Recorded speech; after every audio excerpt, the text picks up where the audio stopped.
நண்பா welcome back to SOS unique. தளபதி 69 படத்தோட caste and குரூவை அடுத்தடுத்து ரிலீஸ் பண்ணிக்கிட்டே இருக்காங்க கெவின் ப்ரொடக்ஷன். அந்த வகையில் இப்போ ஆக்டர் பிரியாமணி அவர்கள் பார்த்தீங்கன்னா அஃபிஷியலாக தளபதி 69 படத்தில் ஆன்போர்ட் ஆகியிருக்காங்க. இது ஒன்றும் பெரிய சர்ப்ரைஸ் இல்லை, ஆல்ரெடி நமக்கு தெரிஞ்ச ஒரு நியூஸ் தான்.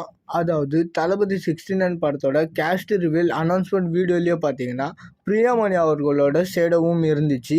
அதை வச்சு தளபதி ஃபேன்ஸே பார்த்தீங்கன்னா கண்டுபிடிச்சிட்டாங்க. ஆக்டர் பிரியாமணி அவர்களும் பார்த்தீங்கன்னா தளபதி 69 படத்தில் ஆன்போர்ட் ஆகியிருக்காங்கன்னு சொல்லிட்டு இப்போ அதை அஃபிஷியலாக அனௌன்ஸ் பண்ணியிருக்காங்க, அவ்வளோதான்.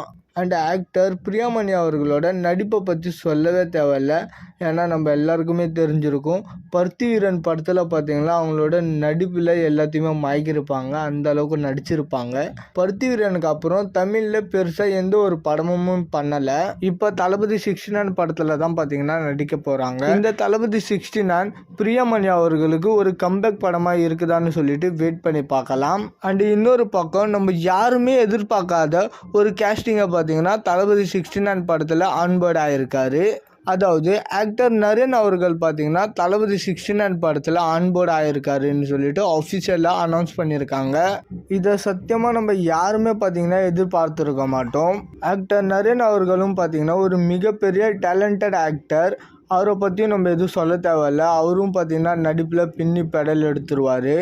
ஸோ தளபதி 69 படத்தில் அவருக்கு என்ன கேரக்டர்னு சொல்லிட்டு வெயிட் பண்ணி பார்க்கலாம். ஓகே நண்பா, ஆக்டர் நரேன் அவர்களும் பிரியமணி அவர்களும் தளபதி 69 படத்தில் ஆன்போர்ட் ஆகியிருக்கிறத பற்றி உங்களோட கருத்தை மறக்காமல் கமெண்ட்டில் சொல்லுங்கள். அண்ட் இந்த மாதிரி தளபதி பற்றின அப்டேட் தெரிஞ்சுக்க மறக்காமல் எஸ்எஸ் யூனிக் சேனலை சப்ஸ்கிரைப் பண்ணி சப்போர்ட் பண்ணுங்கள்.